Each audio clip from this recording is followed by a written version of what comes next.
इस कारण से 5 बजे, 5:30 बजे फोन आया दीपू का आज ब्रदर वो अंकल नहीं है, उनकी पत्नी की तबीयत ठीक नहीं है। इस कारण से फिर मैंने किसी से संपर्क नहीं कर पाया, क्योंकि इतनी जल्दी किसी भाई से बोलना है तो तैयार करना है, विषय को चुनना है तो टाइम लगता है। तो पुराना विषय हमारा चल रहा था, जिसका आज 5वां भाग है। 4 भाग में हम लगातार सीख रहे थे कि जो पवित्र आत्मा का फल और वरदान के विषय में लगातार हम लोग सीखते आ रहे थे। जब हम परमेश्वर के वचन को सीखते हैं बड़े धैर्य के साथ, पवित्र आत्मा के साथ, परमेश्वर हमें मदद करते हैं। और जब परमेश्वर का वचन हमें बताता है जो पवित्र आत्मा का फल है, जैसे कि पिछले दिनों में हम सीख रहे थे, आत्मा का उद्धार, प्राण का उद्धार और देह का उद्धार।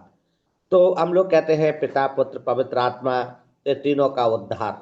तो मतलब आत्मा का भी उद्धार होता है, प्राण का भी उद्धार होता है, देह का भी उद्धार होता है। आत्मा के कार्यों को भी देखा है, प्राण के कार्य और देह के कार्य को भी हमने सीखा है। तो इस प्रकार से जो वरदान है, जो पवित्र आत्मा का जो फल और जो वरदान है, उसके बारे में लगातार 4 क्लास हमने सीखा था कि जो पवित्र आत्मा के कार्य उसके फल में स्पष्ट अंतर है। आत्मा का कार्य और उसकी क्रियाशील सेवकाई का सीधा परिणाम है। आत्मा का फल हमारा उसके प्रति समर्पण और उसका हम में वास करने का परिणाम है। लगातार हम लोग ये बात को सीखते आ रहे थे। जैसे कि हम सीख रहे थे जो शरीर के काम है, मुझे शरीर के कामों का और आत्मा के फल के बीच का जो फर्क है वो हम लोग अच्छे से जानते हैं। तो ये सारी बातें हमने सीखी थी और लगातार हम लोग सीखते आ रहे थे। आत्मा के फल में हम लोग 9 किस्म हम देख रहे थे। जो फसल की जो किस्में हैं, 9 अनुग्रह और सूची में हम देख रहे थे कि गलातियों 5 का 22 और 23 में। फिर उसमें हमने क्या देखा? प्रेम है, आनंद है, मेल है, धीरज है, कृपा है, भलाई है, विश्वास है, नम्रता है, संयम है। ये सारे कामों को हमने देखा था जो आत्मा का फल है। फिर फल मृत्यु का एक प्रमाण है। जब हम देख रहे थे गेहूं का दाना जब मर नहीं जाता है तब तक नया पौधा नहीं निकलता है। तो ये सारी बातों को हमने देखा और हम देख रहे थे यदि हम मरे नहीं तो हम केवल शरीर के कार्यों को ही प्रकट करेंगे। फल इसलिए प्रमाण है क्योंकि अहम क्रूस पर नहीं चढ़ाया जाता गया जैसा कि एक विश्वासी में होता है। अहम तो घमंड, इस सब बातों को हम लोग लगातार सीखते आ रहे थे। और फल की आवश्यक है। जब योना पढ़ते हैं, योना की किताब 5 का 15 का 2 में पढ़ रहे थे, जो डाली मुझ में है और नहीं फलती उसको काट डालते हैं। लूका भी कहता है 13 का 9 में कि आगे को फले तो भला, नहीं फले तो उसको काट डालना। ये लगातार हम लोग सीखते आ रहे थे। आज हम लोग देखने वाले हैं जो आत्मा का वरदान, जो 5वां भाग है। यदि उसको दोहराएंगे तो 1 घंटा उसी में चला जाएगा। इसलिए आज हम लोग सीखने वाले हैं 5वां जो भाग है हमारा, वो सीखेंगे जो आत्मा के जो वरदान है। आत्मा के वरदान में परमेश्वर का वचन हमें बताता है कि 1 कुरिन्थियों 12 अध्याय 8 से 10 वचन में हम लोग पढ़ेंगे। कोई भी भाई पढ़ने में मेरी मदद करे, अगुवाई करे। कोई भी भाई पढ़ने में मदद करे। 1 कुरिन्थियों 12 अध्याय 8 से 10 वचन।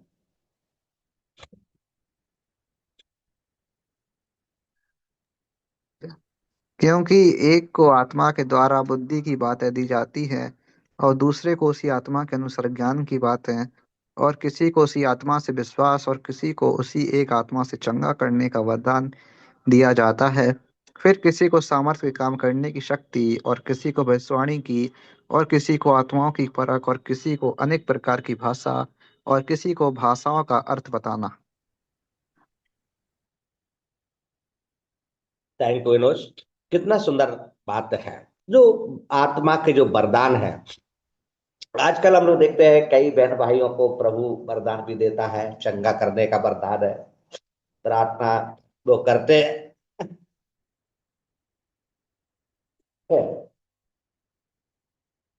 सॉरी। जब वो प्रार्थना करते हैं, प्रार्थना के लिए दूर दूर जाते भी हैं, तो वो जिस विषय के लिए प्रार्थना करते हैं प्रभु उन्हें चंगा करते हैं। तो हम यहाँ पर देख रहे थे किसी को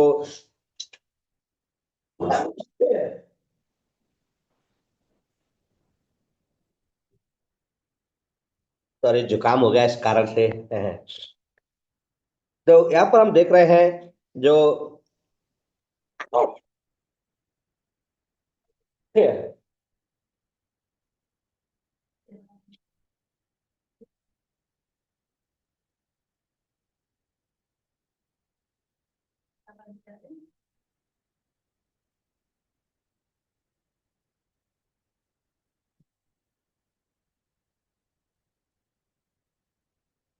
तो यहाँ पर आप देखते हैं, सॉरी मुझे जुकाम हो गया अचानक ऐसे तो आ रहा है।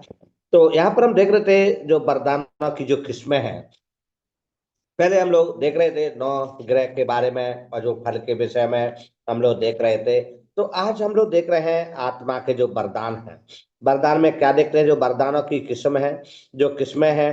पहला कुरिन्थियों 12 अध्याय 8 से 10 में बुद्धि, ज्ञान, विश्वास, चंगाई और भविष्यवाणी, ये आत्मा की परख, अन्य भाषाएं और अन्य भाषाओं का अर्थ बताता है।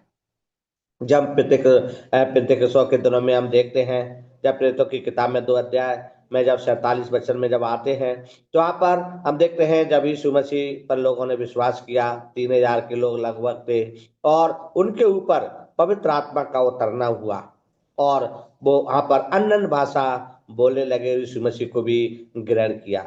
ये बात को यहाँ पर हम लोग देखते हैं, ये किसमें है। तो बुद्धि परमेश्वर देता है, ज्ञान परमेश्वर देता है, विश्वास प्रभु दिलाता है क्योंकि हमने परमेश्वर पर विश्वास किया है, और चंगाई परमेश्वर देता है, सामर्थ्य के काम, भविष्यवाणी, आत्मा की परख, ये सब चीजें मनुष्य के अंदर, मनुष्य के दिमाग में बना रहता है और मनुष्य देख के ही समझ समझ जाता है ये व्यक्ति की योग्यता क्या है, क्वालिटी क्या है, कैसे बोल रहा है, क्या बोल रहा है, ये वचन से बोल रहा है। तो ये सारी बातें ये किसमें है। तो यहाँ पर हम लोग देख रहे हैं, यहाँ पर देखते हैं बुद्धि। जब हम नीति वचनी किताब में पढ़ते हैं, जिसको बुद्धि की घटी हो तो मुझसे कहे, मैं उसको दूंगा, बिना उल्लाहना के साथ में उसको बुद्धि दूंगा, ज्ञान दूंगा, ये बातें परमेश्वर वचन कहता है। तब ऐसे ही हम जब पढ़ते हैं पहला कुरिन्थियों जब 12 का 28 में पढ़ते हैं कि ये वरदान किसी को प्रेरित, भविष्यवक्ता, शिक्षक, सामर्थ के काम करने, चंगा करने, उपकार करने, प्रधान और नाना प्रकार की भाषा बोलने के योग्य बना देते हैं। परमेश्वर का ज्ञान, यहाँ पर हम लोग देखते हैं जो परमेश्वर जो जिसको वरदान देता है, वो कितने वरदान उसको मिल जाते हैं। हम देखते हैं वो भविष्यवाणी भी करता है, और वो शिक्षक भी बन जाता है, और वो सामर्थ्य के काम करने लगता है, चंगाई भी करता है, उपकार करने लगता है, और प्रधान नाना प्रकार की जो भाषाएं बोलने योग्य बना देता है।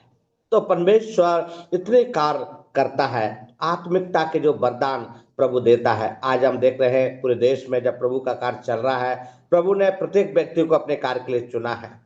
जब कलिसिया में देखते हैं तो कोई अच्छा बोलता है, कोई अच्छा प्रार्थना करता है, कोई साफ सफाई पे ध्यान लगाता है, कोई दरी कुर्सी ऐसे डालता है। तो ये फल है, परमेश्वर जिसको चुनता है उसके द्वारा वो प्रकट भी करता है और वहां पर दिखाई देता है। इसलिए हम जब पढ़ते हैं, परमेश्वर वचन कहता है इफिसियों की पत्री 4 अध्याय 11 से 16 वचन में लिखा है कि वरदानों में से वरदान भी जोड़ देता है, सुसमाचार सुनाने वाले, उपदेशक और रखवाले, वरदानों में से और वरदान वो जोड़ देता है प्यारो।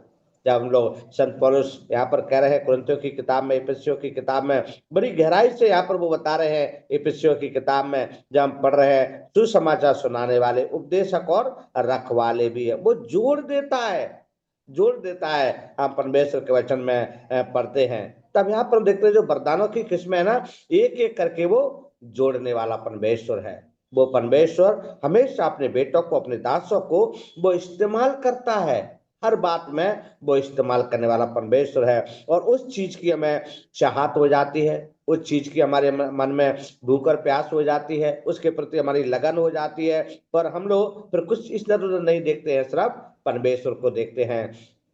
एक लेखक कहता है, जब एक किताब में वो लिखता है, एक चूहा था और चूहा को पिंजरे में बंद कर दिया गया, और चूहा को पिंजरे में जब बंद किया तो वहां पर एक घंटी लगा दी गई और उसको घंटी बजाने की आदत वहां पर पाड़ दी गई। अब वो घंटी बजाने का इतना शौकीन हो गया कि वो घंटी बजाता ही रहा, घंटी बजाता ही रहा, घंटी बजाता ही रहा, और बजाते बजाते वो मर गया। जब उसका परीक्षण किया गया, उसका पीएम हुआ, और डॉक्टरों ने उस खोजा एक क्यों मरा, तो पता चला वो पानी और भूख से मर गया। वहाँ पानी भी रखा और खाना भी रखा था, कई प्रकार के फल चूहे के लिए रख दिए थे, लेकिन उसने नहीं खाया। उसकी जो चाहत, उसकी जो लगन थी, सिर्फ घंटी बजाने पर थी। तो ये भूख और एक प्यास एक मन में जब लग जाती है ना, वो काम परमेश्वर उसको देता है। तो इस प्रकार से हमें परमेश्वर से कहता है, हमारा जो उपदेश देने का, हम उपदेश देते हैं, सुनने वाले हम सुनते रहते हैं, सुसमाचार सुनाने वाले सुसमाचार सुनाते रहते हैं, और जोड़ने वाले हैं वो जोड़ते रहते हैं। तब परमेश्वर का वचन कहता है, रोमियो की पत्री में संत पौलुस कहते हैं 12 अध्याय 6 से 8 वचन में लिखा है, इसमें और अधिक वरदान जोड़ देता है, सिखाने, दान देने, अगुवाई करने, दया करने का वरदान संभव। 24 भिन्न वरदान हैं, 24 वरदानों को यहाँ पर बताया गया है। आप लोगों ने देखा होगा, आज जो प्रभु की सेवा चल रही है, कई लोग प्रभु को दान देते हैं, प्रभु की सेवा को बढ़ाने के लिए दान देते हैं। वो ये नहीं सोचते हम किस व्यक्ति को दे रहे हैं, पर वो सीखते हम अपने परमेश्वर के लिए और परमेश्वर की सेवा को बढ़ाने के लिए दान दे रहे हैं, और इसलिए वे जोड़ते हैं, एक कड़ी बाई कड़ी वो जोड़ते जाते हैं। किस प्रकार से जोड़ना है, सिखाने वाले को उत्साह करना है, दान देने वालों को उत्साह करना है, अगुवाई करने वालों को उत्साह करना है, दया करने वालों को उत्साह करना है। ये सारी बातें रोमियो की पत्री 12 अध्याय 6 से 8 में हम लोग सीखते हैं। तो परमेश्वर हमें किसी न किसी माध्यम से रखना है। परमेश्वर इतना महान परमेश्वर है। हम देखते हैं कई लोग सुसमाचार नहीं सुना पाते हैं, कई लोग सुसमाचार सेवा में नहीं जा पाते हैं, लेकिन वो दान देकर के उत्साह करते हैं, अपने सेवकों को, अपने भाइयों को दान देते हैं कि प्रभु की सेवा रुकना नहीं है, चलना है, चलती रहना है। हम लोग कभी कभी सोचते हैं आज ये गांव में जाना है, 15 किलोमीटर है, 20 किलोमीटर है, पेट्रोल के लिए पैसा नहीं है, लेकिन प्रभु अपने लोगों को तैयार करके रखा है वो मदद करने के लिए। तो इस प्रकार से जो प्रभु की सेवा है, जो वरदान है, जो यहाँ पर देखते हैं, जो आत्मा के वरदान में हम लोग इस बात को देखते हैं कि दान देने, सिखाने, तो ये सब चीजें परमेश्वर अपने दासों के लिए खड़ा करता है, परमेश्वर अपने कार्य को कराता है। आज इसलिए पूरे संसार में परमेश्वर आपके कार्य को करा रहा है। अभी नया जब सर्वे हुआ तो पूरे संसार में मसीहों की संख्या को 250 करोड़ बताया गया, और 50 करोड़, कोई 50 करोड़, कोई 40 करोड़, कोई 30 करोड़, लेकिन परमेश्वर के मानने वाले लोग हैं वो 250 करोड़ लोग हैं हमारे में संसार में। तो परमेश्वर इस प्रकार से कार्य करने वाला परमेश्वर है। जब परमेश्वर कितना महान है, जब हमारे देश की संख्या, हमारे भारत की संख्या 147 करोड़ है, लेकिन परमेश्वर को मानने वाले 250 करोड़ है, तो विदेशों में कितने भरे पड़े हैं। तो इसलिए वो प्रभु की सेवा को रुकने नहीं देते हैं, किसी न किसी तरह से वो मदद करते हैं। अपने भारत से भी अपने लोग मदद करते हैं प्रभु की सेवा दान दे करके, क्योंकि ये बहुत बड़ा उपकार है। कई लोग पुण्य कमाते हैं, ऐसे कहते हैं हिंदू धर्म में, पुण्य कमाते हैं, कुछ भी करो, दान कर दो, सारे पाप माफ हो जाएंगे। लेकिन यहाँ पर अलग है, पापों की क्षमा होने के बाद हम ऐसा करते हैं। कितने सौभाग्यशाली लोग हैं, कितने धन्य लोग हैं, कितने परमेश्वर के चुने गए और बुलाए गए लोग हैं। इसलिए यहाँ पर इस बात को पढ़ते हैं, 24 भिन्न वरदान है। यदि हम इसमें गहराई से जाएंगे तो बहुत समय लगेगा। इसलिए पहला हम देखते हैं यहाँ पर 5वें भाग में कि आत्मा के वरदान है।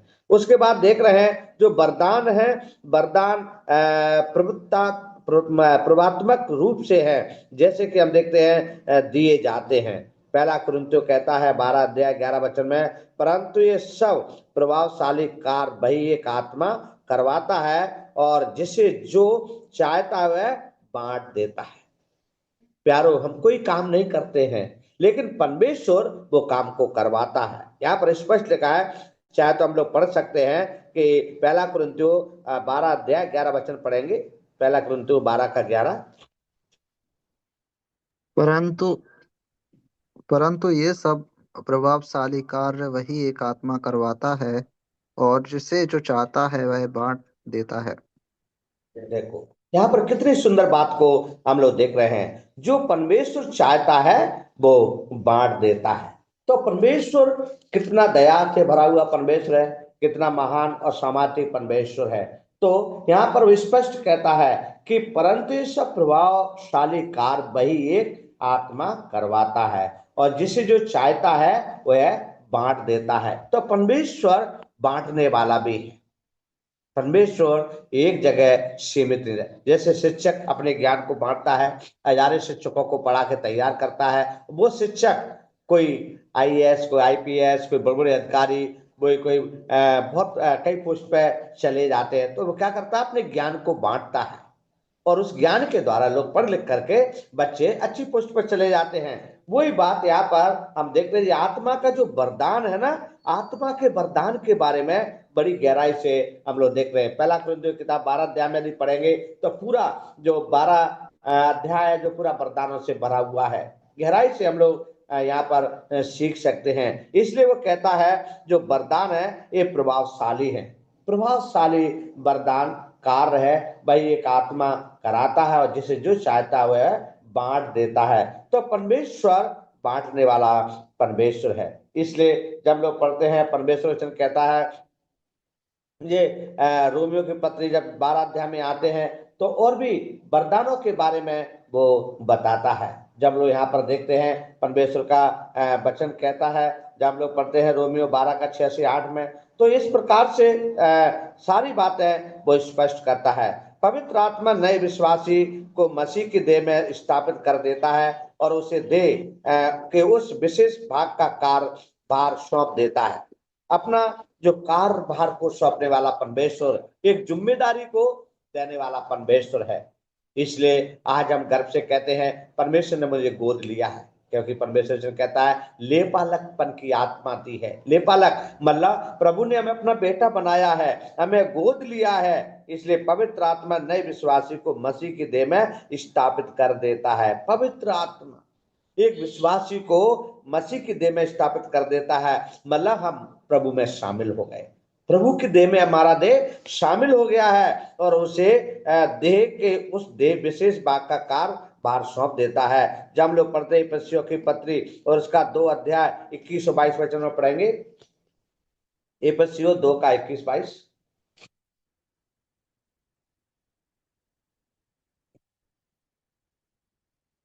जिसमें सारी रचना एक साथ मिलकर प्रभु में एक पवित्र मंदिर बनती है जाती है, जिसमें तुम भी आत्मा के द्वारा परमेश्वर का निवास स्थान होने के लिए एक साथ बनाए जाते हो।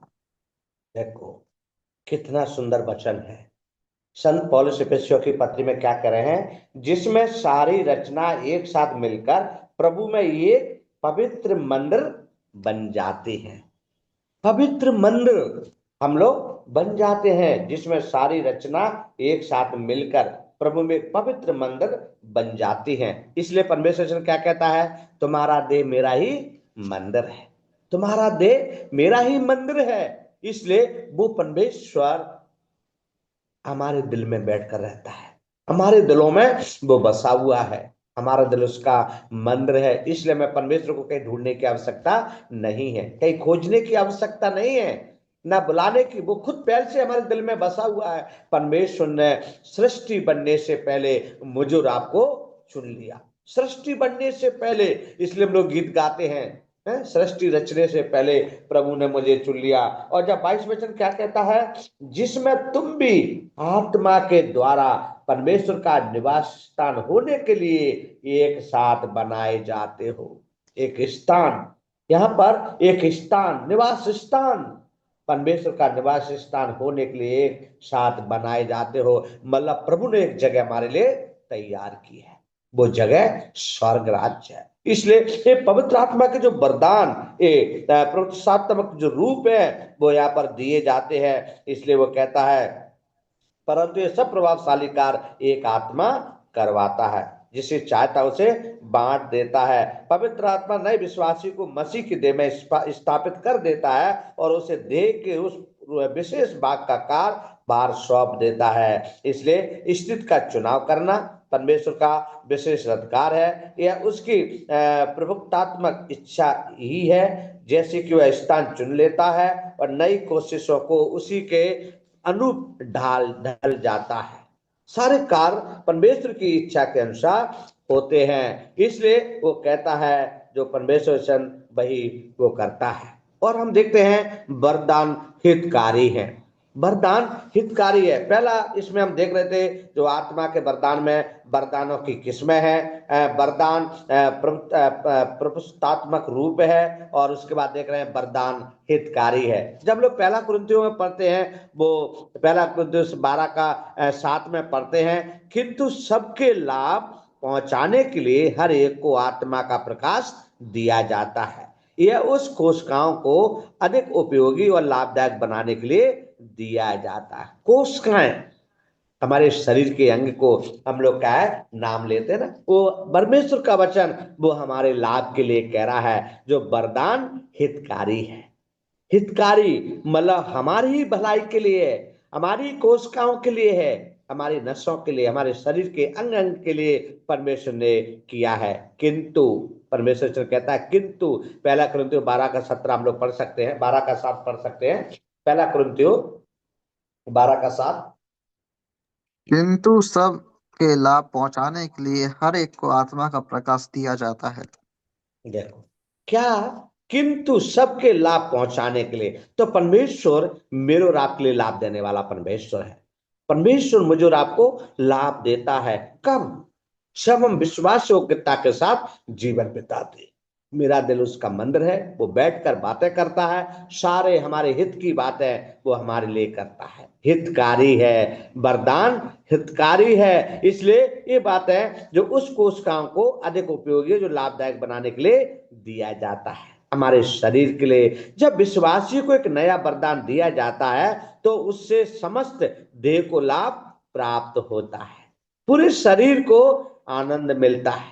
उदाहरण के लिए एक कांटा हमारे पैर में लग जाए तो पूरा देह, पूरा शरीर कष्ट में चला जाता है, दुख में चला जाता है। ऐसे ही परमेश्वर से कहता है जब विश्वासी को एक नया वरदान मिल मिल दिया जाता है तो उससे समस्त देह को लाभ प्राप्त होता है, पूरे शरीर को, पूरे शरीर को प्रभु आनंदित कर देता है।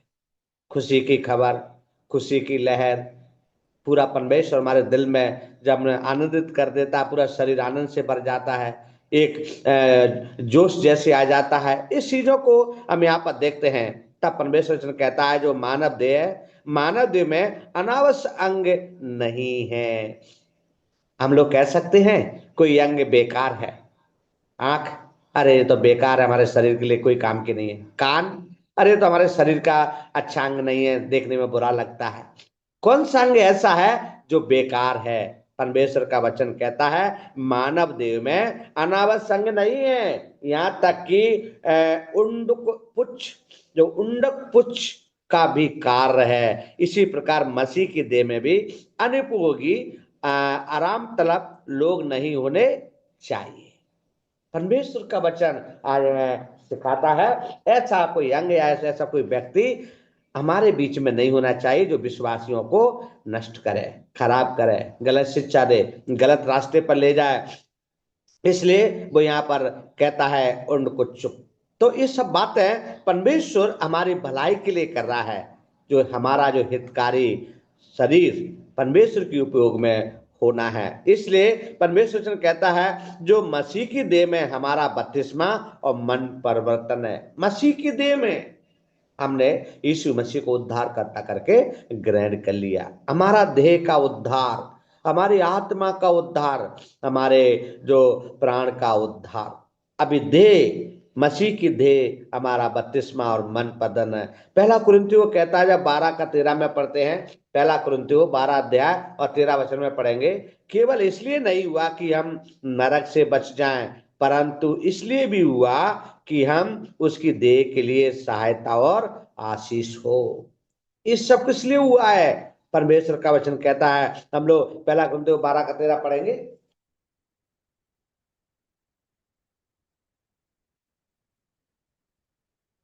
क्योंकि हम सब ने, क्या यहूदी हो, क्या यूनानी, क्या दास, क्या स्वतंत्र, एक ही आत्मा के द्वारा एक देह होने के लिए बपतिस्मा लिया, और हम सबको एक ही आत्मा पिलाया गया। देखो हम सबको एक ही आत्मा पिलाया गया। जितनों ने यीशु मसीह पर भरोसा किया वो उसकी संतान हो गया, और एक ही आत्मा उनको पिलाया गया। किस प्रकार से इस बात को यहाँ पर हम लोग पढ़ते हैं। ये परमेश्वर मतलब देह एक है, अंग अनेक है। आंख अलग है, कान अलग है, मुंह अलग है, ये सब चीजें जो शरीर से जुड़ा हुआ अंग है, लेकिन देह एक है। इसलिए क्योंकि हम सब ने क्या यहूदी हो या यूनानी, क्या दास हो क्या स्वतंत्र, एक ही आत्मा के द्वारा एक देह होने के लिए बपतिस्मा लिया और हम सबको एक ही आत्मा पिलाया गया।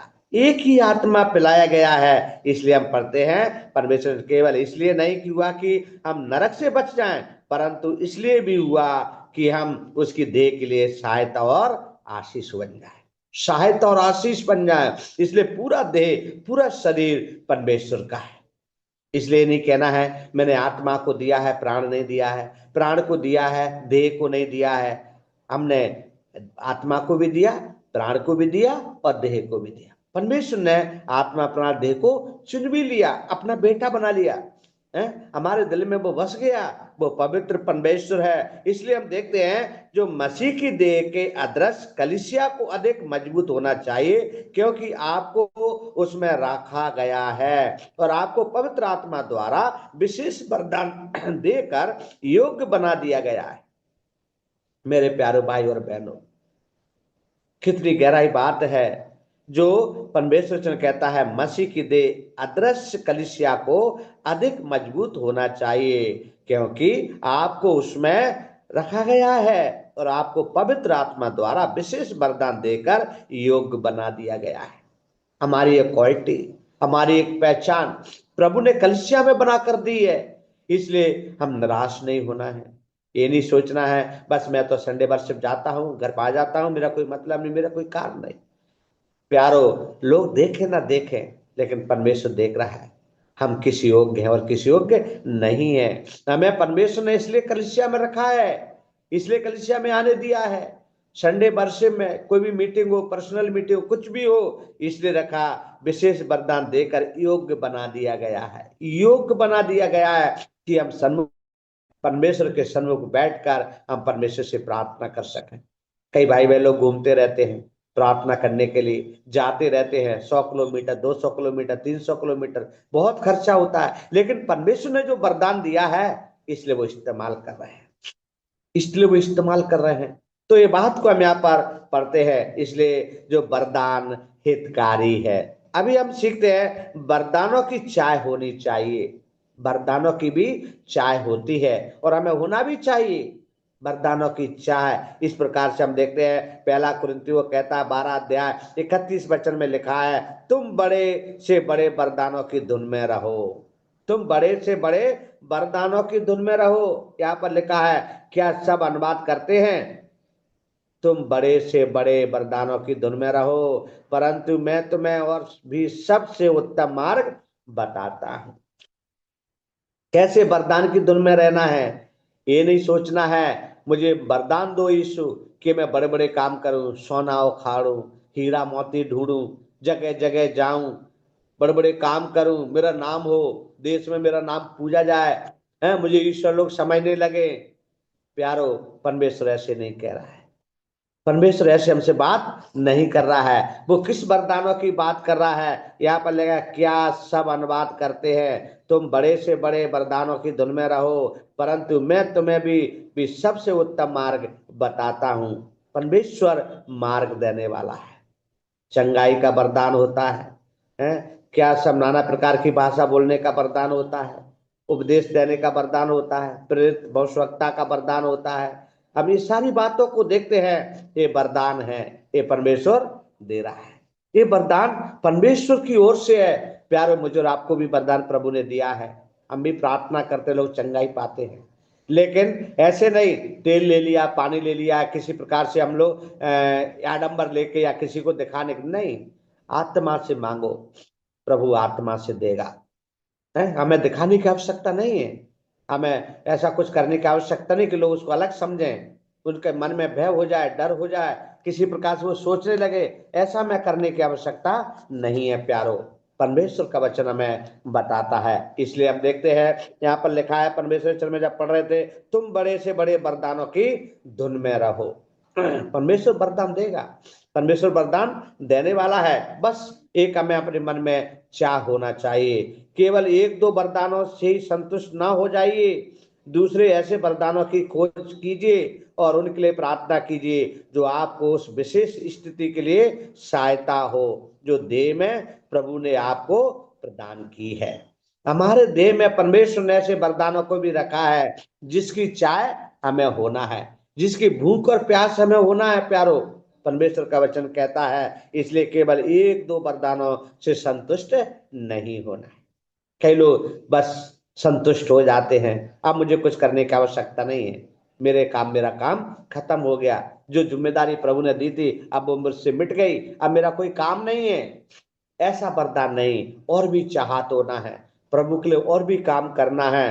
क्योंकि परमेश्वर वचन कहता है, जब यहाँ पर हम पढ़ते हैं केवल एक दो वरदानों संतुष्ट नहीं हो जाइए, दूसरे ऐसे वरदानों की खोज कीजिए और उनके लिए प्रार्थना कीजिए जो आपको उस विशेष स्थिति के लिए सहायता जो देह में प्रभु ने आपको प्रदान की है। जब हम पौलुस के भविष्यवाणियों में पढ़ते हैं कि सबसे अधिक चाहने योग्य वरदान कहता है, चाहने योग्य वरदान। जब हम लोग पढ़ते हैं पहला कुरिन्थियों 14 अध्याय, जब हम पढ़ आते हैं तो यहाँ पर लिखा है उसका एक वचन में 14 का 1 में, प्रेम का अनुकरण करो, आत्मिक वरदानों में भी धुन में रहो, विशेष करके है कि भविष्यवाणी करो, विशेष करके कि भविष्यवाणी करो।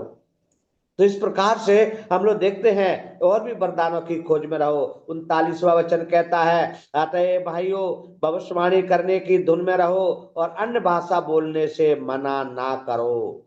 अन्य भाषा बोलने से मना नहीं करना है। संत पौलुस कुरिन्थियों की पत्री में इस बात को कह रहे हैं। जब देखते हैं 14 अध्याय पहला वचन और 14 अध्याय का 39 वचन, ये बात हमें बता रहा है। इसलिए प्रेम का अनुकरण करो, प्रेम का अनुकरण हमें करना है। परमेश्वर वचन कहता है, जब हम लोग पढ़ते हैं मत्ती की किताब में आते हैं 25 अध्याय 14 से 30 वचन में पढ़ते हैं, मैं कुछ को एक तोड़ा वरदान दिया गया, कुछ को 2 और कुछ को 5। जिस व्यक्ति को 5 मिले थे उसमें 5 और कमाए, और एक तोड़े को जिसे मिट्टी में गाड़ कर छिपा दिया गया था। इस प्रकार से देखते हैं ये भी वरदान है।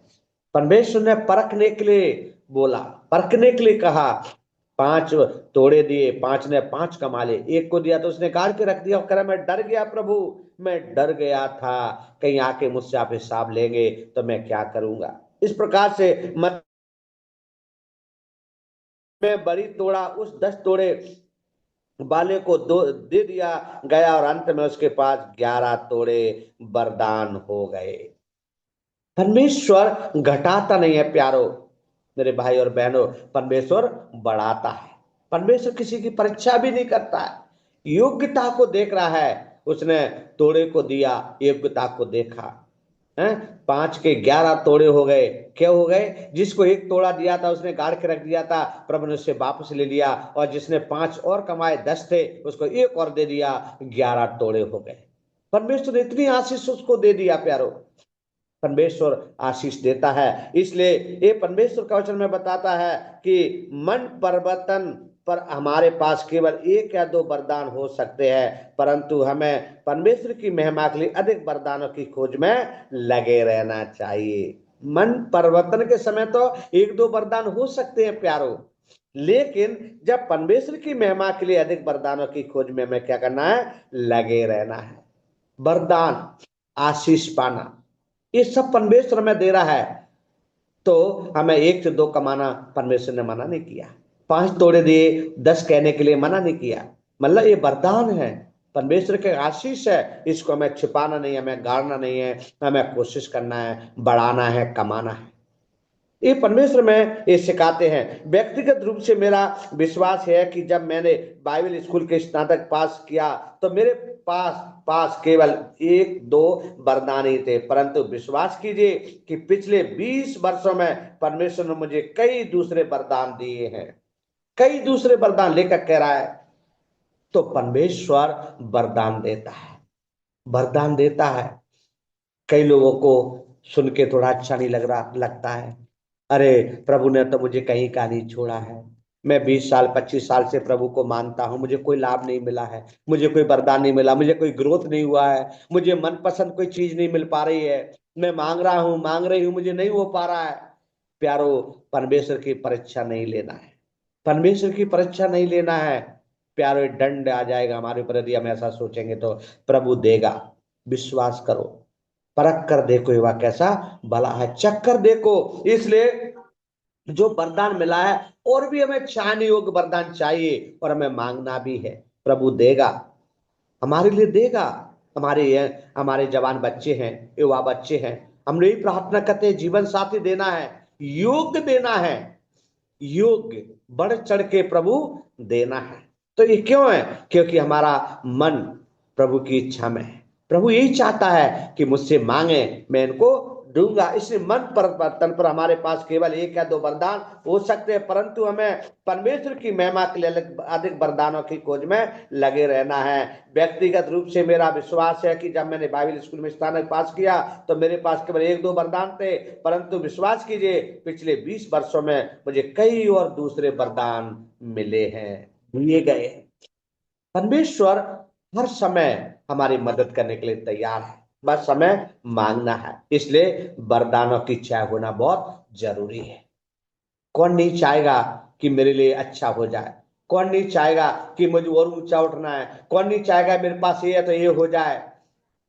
मैं ज्यादा खुल करके नहीं बोल रहा, आप लोग समझदार है, सब अच्छे समझ रहे हैं। हम लोग बढ़ना चाहेंगे, गिरना नहीं चाहेंगे, हम बढ़ते ही जाएंगे। और परमेश्वर में बढ़ाता भी है, बढ़ाने के लिए चुना भी है, गिराने के लिए नहीं चुना है।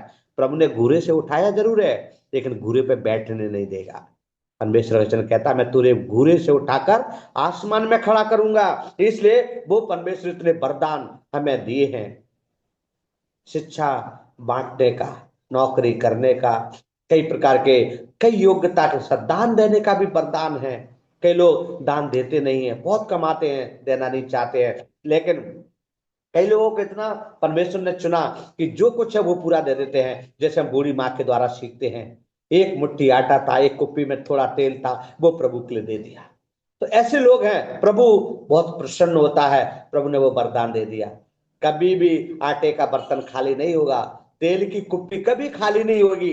इस प्रकार से परमेश्वर बढ़ाता है। और हम देखते हैं, यहाँ पर देखते हैं, वरदान प्रत्येक प्राप्तकर्ता के अनुकूल होते हैं। वरदान प्रत्येक प्राप्तकर्ता के अनुकूल होते हैं।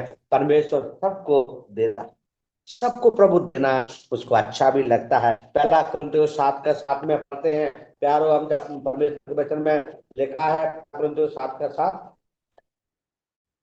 मैं यह चाहता हूं कि जैसा मैं हूं वैसे सब मनुष्य हो, परंतु हर एक को परमेश्वर की ओर से विशेष विशेष वरदान मिले हैं।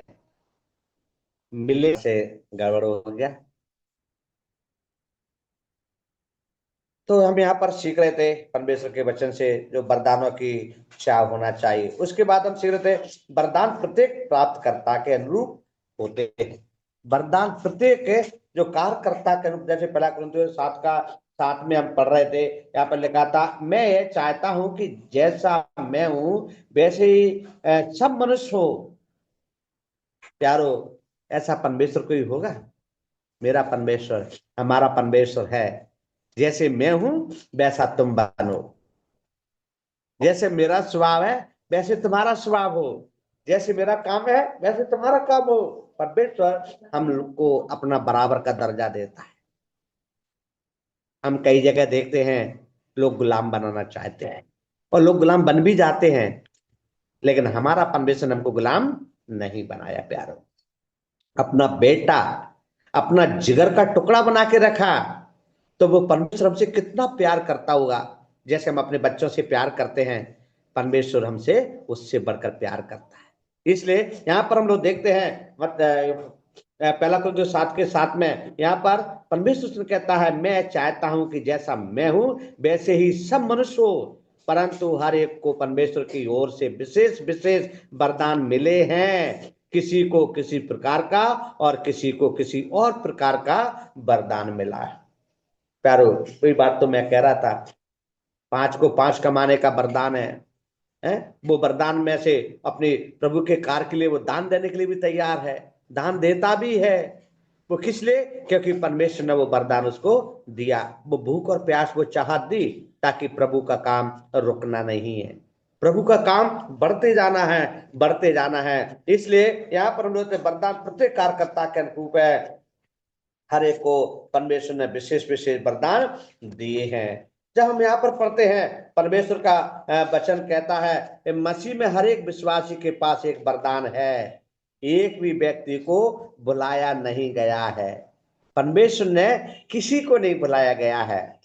पढ़ा लिखा कम है, कोई बात नहीं है, बुद्धि नहीं है, कोई बात नहीं है, सुंदर नहीं है, कोई बात नहीं है, बस सूरत है, कोई बात नहीं है। परमेश्वर का वचन कहता है एक एक व्यक्ति को बुलाया नहीं गया है। किसी भी व्यक्ति को परमेश्वर ने नहीं बुलाया है जो परमेश्वर को चाहने वाला है, परमेश्वर को स्वीकार किया है, उद्धारकर्ता करके माना है। इस प्रकार से हम लोग देखते हैं। तो परमेश्वर हमें बताते हैं प्रशासक को उपदेश के वरदान की आवश्यकता नहीं है। पवित्र आत्मा प्रत्येक कोशिकाओं को उसके कार्य के अनुरूप वरदान देता है। क्या प्रशासन को उपदेश के लिए वरदान देगा? कोई प्रशासन, प्रधानमंत्री है, एसपी है, क्या किसी की आज्ञा लेगा? नहीं। यहाँ पर परमेश्वर हमें सिखाते पवित्र आत्मा प्रत्येक कोशिकाओं को उसके कार्य के अनुरूप वरदान देता है। इसलिए प्यारो, आज हम बड़ी गहराई से परमेश्वर के वचन को सीख पा रहे हैं। प्रभु हमें सिखाने के लिए ये सब कुछ प्रभु ने रखा है। इसलिए हम लोग लगातार 5 हफ्ते 5वां क्लास था। आज हम वरदानों के विषय में सीखते आ रहे हैं। पवित्र आत्मा का वरदान और उसके फल परमेश्वर हमें दे रहा है। पवित्र आत्मा का कार्य उसके फल में स्पष्ट अंतर है, ऐसे में सिखाया जा रहा था। आत्मा के फल को हमने सीखा है। हमने फल मृत्यु का एक प्रमाण पत्र है, फल आवश्यक है। इस प्रकार से फल से पहचान होती है।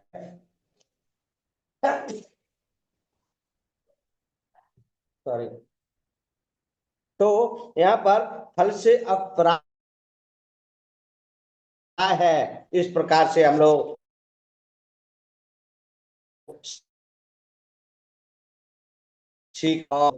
फल फैलाव का वरदान है। आज हमने सीखा है, इसमें है वरदान का प्रवृत्तात्मक रूप। और भी हम लोग पवित्र आत्मा का फल और वरदान के बारे में और भी गहराई से सीखेंगे। और भी काफी विषय और भी बाकी है। वरदानों का प्रयोग आवश्यक है, वरदानों को उन्नत बनाया जाना चाहिए। इस प्रकार से हम लोग सीखेंगे और 6वें भाग में वरदानों को हम लोग इस अध्याय को खत्म करेंगे। उसके बाद प्रभु चाहेगा तो आने वाले दिनों में और भी नए अध्याय में जाएंगे। तो पवित्र आत्मा का फल और वरदान के विषय में लगातार हम लोग सीखते आ रहे हैं। आज 5वां भाग था। प्रभु की चाहे तो 6वें भाग में और भी सीखेंगे। उसके बाद हम समाप्त करेंगे। फिर नया क्लास, नया विषय हमको प्रभु से मांगेंगे, प्रभु जरूर देगा। तब तक के लिए हम लोग विदा चाहते हैं। परमेश्वर के धन्य नाम की महिमा हो। बहुत बहुत धन्यवाद।